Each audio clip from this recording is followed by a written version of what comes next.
Hello दोस्तों, नमस्कार। मेरे YouTube चैनल में आप लोगों का स्वागत है। हम लोग पढ़े अंतरराष्ट्रीय संगठन। अंतरराष्ट्रीय संगठन में हम लोग जो है कल देखे थे राष्ट्रहित पर। आज का हमारा जो वीडियो होगा वह होगा जो है शीत युद्ध पर। राष्ट्रहित पिछला वीडियो शायद आप लोग देख चुके होंगे। अगर नहीं देखे हैं तो प्लीज जाके जरूर देखिएगा। अगर आप जो है नेट की तैयारी कर रहे हैं, जेआरएफ की तैयारी कर रहे हैं, पीजीटी की तैयारी कर रहे हैं या एमए कर रहे हैं या बीए कर रहे हैं, अगर आपको लिखना है आप अच्छे तरीके से लिख भी सकते हैं, अच्छा नंबर मिलेगा, क्योंकि सारा जो है इम्पोर्टेंट चीज मैंने इसमें डाली है। तो प्लीज आप लोग जरूर देखिएगा और वीडियो पसंद आए तो मेरे लिए एक शेयर, सब्सक्राइब, लाइक और कमेंट जरूर करिएगा। चलिए वीडियो स्टार्ट करते हैं। देखते हैं हम लोगों को इस वीडियो में क्या मिलता है। आज का टॉपिक क्या है? शीत युद्ध। अंतरराष्ट्रीय राजनीति में शीत युद्ध। चलिए देखते हैं अंतरराष्ट्रीय राजनीति में शीत युद्ध। आज का टॉपिक क्या है? अंतरराष्ट्रीय राजनीति में शीत युद्ध। चलिए, अंतरराष्ट्रीय राजनीति में शीत युद्ध। शीत युद्ध। चलिए, शीत युद्ध शब्द का प्रयोग 19 अक्टूबर 1945 को किया गया था। कब किया गया था? शीत युद्ध शब्द का प्रयोग, शीत युद्ध शब्द का प्रयोग 19 अक्टूबर 1945 को किया गया था। क्वेश्चन पूछा जाता है शीत युद्ध शब्द का प्रयोग कब किया गया था? शीत युद्ध शब्द का प्रयोग जो है 19 अक्टूबर कब किया गया था? 19 अक्टूबर। 2 अक्टूबर क्या है? महात्मा गांधी का जन्मदिन है। 19 अक्टूबर को क्या है? 19 अक्टूबर 1945 ईस्वी को सर्वप्रथम जो है शीत युद्ध शब्द का प्रयोग किया गया था। आप लोग समझ गए होंगे 19 अक्टूबर 1945 को सर्वप्रथम जो है शीत युद्ध शब्द का प्रयोग किया गया था। अगला पॉइंट देखते हैं हम लोग। वाल्टर लिपमैन के द्वारा 1947 में ही अपनी कृति कोल्ड वॉर में इसे जो है लोकप्रिय बनाया गया। किसकी पुस्तक में? कोल्ड वॉर किसकी पुस्तक है? कोल्ड वॉर जो है लिपमैन की पुस्तक है। पहले तो क्वेश्चन पूछा जाता है कोल्ड वॉर किसकी पुस्तक है, तो कोल्ड वॉर किसकी है? Walter Lipman. वाल्टर लिपमैन की पुस्तक का क्या नाम है? Cold war. वाल्टर लिपमैन के द्वारा 1947 में ही अपनी कृत कोल्ड वॉर में जो है इसको लोकप्रिय बनाया गया। किसकी पुस्तक में? वाल्टर लिपमैन की कृति। कौन सी कृति है? कोल्ड वॉर में जो है इसको किसको? शीत युद्ध को लोकप्रिय बनाया गया। कब? 1947 ईस्वी में। आप लोग समझ गए होंगे। आगे बढ़ते हैं। शीत युद्ध एक प्रकार का वाक युद्ध था। अगर आपसे क्वेश्चन पूछा गया शीत युद्ध कैसा युद्ध था, शीत युद्ध कैसा युद्ध था, तो शीत युद्ध क्या था? एक वाक युद्ध था। क्या था? वाक युद्ध था। शीत युद्ध जो है एक वाक युद्ध था जिसे जो है कागज के गोले, पत्र, पत्रिकाओं, रेडियो तथा प्रचार के साधनों से लड़ा गया। किसके माध्यम से शीत युद्ध लड़ा गया? अगर क्वेश्चन पूछा गया किसके माध्यम से शीत युद्ध लड़ा गया, तो किसके माध्यम से शीत युद्ध लड़ा गया? बंदूक, गोली से नहीं लड़ा गया था। शीत युद्ध किसके माध्यम से लड़ा गया था? शीत युद्ध जो है एक वाक युद्ध था।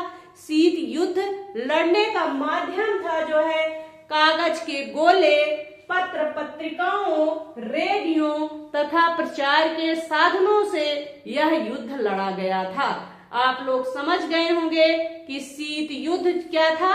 एक वाक युद्ध था। यह बाण, तीर, तलवार या गोले, बंदूक से नहीं लड़ा गया था, बल्कि इसका लड़ने का जो माध्यम था वह कागज के गोले था, पत्र पत्रिकाएं थी, रेडियो तथा प्रचार के साधनों के माध्यम से यह लड़ा गया था। आप लोग समझ गए होंगे। आगे बढ़ते हैं। द्वितीय विश्व युद्ध समाप्त होने के साथ, द्वितीय विश्व युद्ध समाप्त होने के साथ संयुक्त राज्य अमेरिका व पूर्व सोवियत संघ दो महाशक्तियों के रूप में उभरे। दो महाशक्तियों के रूप में उभरे। कब उभरे? द्वितीय महायुद्ध के बाद। द्वितीय महायुद्ध के बाद क्या होता है? द्वितीय महायुद्ध समाप्त होने के बाद, जब द्वितीय महायुद्ध जो है समाप्त हो जाता है, तब जो है संयुक्त राज्य अमेरिका व पूर्व सोवियत संघ दो महाशक्तियों के रूप में उभरे और उनके मध्य जो है जो खींचतान हुई, उनके मध्य, किसके मध्य? संयुक्त राज्य अमेरिका और पूर्व सोवियत संघ के मध्य जो खींचतान की स्थिति बनी, उसी को जो है शीत युद्ध के नाम से जानते हैं। अगर क्वेश्चन पूछा गया शीत युद्ध किसे कहते हैं या किसके नाम से जानते हैं, तो शीत युद्ध किसके नाम से जानते हैं? जब द्वितीय विश्व युद्ध जो है समाप्त हो जाता है, तब जो है संयुक्त राज्य अमेरिका व पूर्व सोवियत संघ जो है दो महाशक्तियों के रूप में उभरे और इन्हीं दो महाशक्तियों के मध्य जो है जो खींचतान चली, उसी को जो है शीत युद्ध के नाम से जाना जाता है। और यह शीत युद्ध जो है किसी बाण, तीर, तलवार, बंदूक, गोले के माध्यम से नहीं लड़ा गया था, बल्कि यह एक वाक युद्ध था और इसका लड़ने का माध्यम था जो है पत्र पत्रिकाएं, कागज के गोले, रेडियो और प्रचार के साधनों के माध्यम से यह युद्ध लड़ा गया था। आप लोग यहाँ तक समझ गए होंगे। आगे बढ़ते हैं। मोस्ट इम्पोर्टेंट जो चीजें हैं वही चीज जो है मैं पढ़ाती हूँ। यह एक ऐसा युद्ध था जिसका रणक्षेत्र जो है मानव का मस्तिष्क था। यह एक ऐसा युद्ध था जिसका रणक्षेत्र जो है मैदान नहीं था, जो है धरातल नहीं था। क्या था? इसका रणक्षेत्र क्या था? मानव मस्तिष्क था। अगर क्वेश्चन पूछा गया कौन सा ऐसा युद्ध था जिसका रणक्षेत्र जो है मानव मस्तिष्क था, क्वेश्चन घुमा के ही पूछा जाता है, तो मानव मस्तिष्क का रणक्षेत्र क्या था? कौन था? शीत युद्ध था। क्या था? शीत युद्ध था। शीत युद्ध जो है एक ऐसा युद्ध था जिसका जो है रणक्षेत्र क्या था? मानव मस्तिष्क था। मानव मस्तिष्क के माध्यम से यह लड़ा जा रहा था। आप लोग समझ गए होंगे। आगे बढ़ते हैं।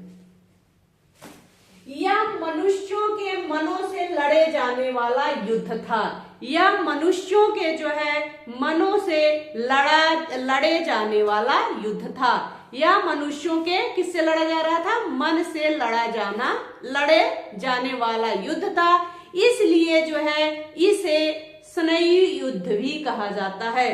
किस युद्ध को जो है स्नायु युद्ध कहा जाता है? क्वेश्चन पूछा जाता है। इसे स्नायु युद्ध के नाम से भी जाना जाता है। कौन सा युद्ध? स्नायु युद्ध के नाम से जाना जाता है। किस युद्ध को? शीत युद्ध को। क्योंकि शीत युद्ध का जो रण क्षेत्र था वह मानव मस्तिष्क था। यह मानव के जो है मन से लड़ा जा रहा था, इसलिए जो है इसे स्नायु युद्ध के नाम से भी जाना जाता है। मोस्ट इम्पोर्टेंट है, आप लोग नोट्स बना के लिख लीजिएगा, नोट करके लिख लीजिएगा। आगे बढ़ते हैं हम लोग। शीत युद्ध एक वैचारिक संघर्ष था। शीत युद्ध एक वैचारिक संघर्ष था। वैचारिक मीन्स विचारों का संघर्ष था। मतलब हमारा विचार और आपका विचार नहीं मिल रहा था। मतलब क्या था? वैचारिक युद्ध था। अगर आपसे क्वेश्चन पूछा गया शीत युद्ध कैसा युद्ध था? वैचारिक युद्ध था। कौन सा युद्ध था? तो कौन सा युद्ध था? एक वैचारिक युद्ध था। शीत युद्ध जो है एक वैचारिक युद्ध था। विरोधी जीवन पद्धतियां, उदारवादी लोकतंत्र तथा सर्वाधिकारवादी साम्यवाद जो है सर्वोच्चता प्राप्त करने के लिए संघर्ष कर रही थी। विरोधी जीवन पद्धतियां, उदारवादी लोकतंत्र तथा सर्वाधिकारवादी साम्यवाद। उदारवादी लोकतंत्र तथा सर्वाधिकारी साम्यवाद जो है, दोनों जो है सर्वोच्चता प्राप्त करने के लिए, किसके लिए? सर्वोच्चता प्राप्त करने के लिए क्या कर रही थी? संघर्ष कर रही थी। सर्वोच्चता पाने के लिए संघर्ष कर रही थी। आगे बढ़ते हैं हम लोग। यहां तक आप लोग समझ गए होंगे। शीत युद्ध एक वैचारिक संघर्ष था। विरोधी जीवन पद्धतियां, उदारवादी लोकतंत्र एवं जो है सर्वाधिकारी साम्यवाद जो है सर्वोच्चता प्राप्त करने के लिए दोनों आपस में संघर्ष कर रही थी। आगे बढ़ते हैं। शब्दों का प्रयोग प्रथम बार किसने किया? कौन सा ऐसा विचारक है जिसने जो है इन शब्दों का प्रयोग प्रथम बार किया है? क्वेश्चन पूछा जाता है, मोस्ट इंपॉर्टेंट है। नवशीत युद्ध। नवशीत युद्ध शब्द का सर्वप्रथम प्रयोग किसने किया? नवशीत युद्ध। नवशीत युद्ध शब्द का प्रयोग सर्वप्रथम किसने किया? नवशीत युद्ध शब्द का सर्वप्रथम प्रयोग किसने किया? तो किसने किया? एंथोनी गिडिक्स। एंथोनी गिडिक्स। एंथोनी गिडिक्स। एंथोनी गिडिक्स ने जो है नवशीत युद्ध शब्द का सर्वप्रथम प्रयोग किया। नवशीत युद्ध का सर्वप्रथम प्रयोग जो है एंथोनी गिडिक्स ने किया है। क्वेश्चन पूछा जाता है, मोस्ट इंपॉर्टेंट है। द्विध्रुवीयता। द्विध्रुवीयता शब्द का प्रयोग सर्वप्रथम किसने किया? द्विध्रुवीयता शब्द का सर्वप्रथम प्रयोग किसने किया?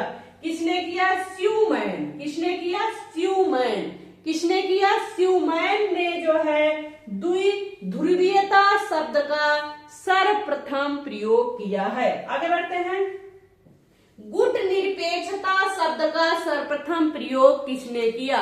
गुट निरपेक्षता शब्द का सर्वप्रथम प्रयोग किसने किया? गुट निरपेक्षता शब्द का सर्वप्रथम प्रयोग किसने किया? किसने किया? जॉर्ज लिस्का। किसने किया? जॉर्ज लिस्का ने जो है गुट निरपेक्षता शब्द का जो है सर्वप्रथम प्रयोग किया। तृतीय विश्व। तृतीय विश्व शब्द का सर्वप्रथम प्रयोग किसने किया? तृतीय विश्व शब्द का सर्वप्रथम प्रयोग किसने किया है? तो अल्फ्रेड सेवी ने किया है। किसने किया है? अल्फ्रेड सेवी ने किया है। तो यह रहा आज का वीडियो। धन्यवाद।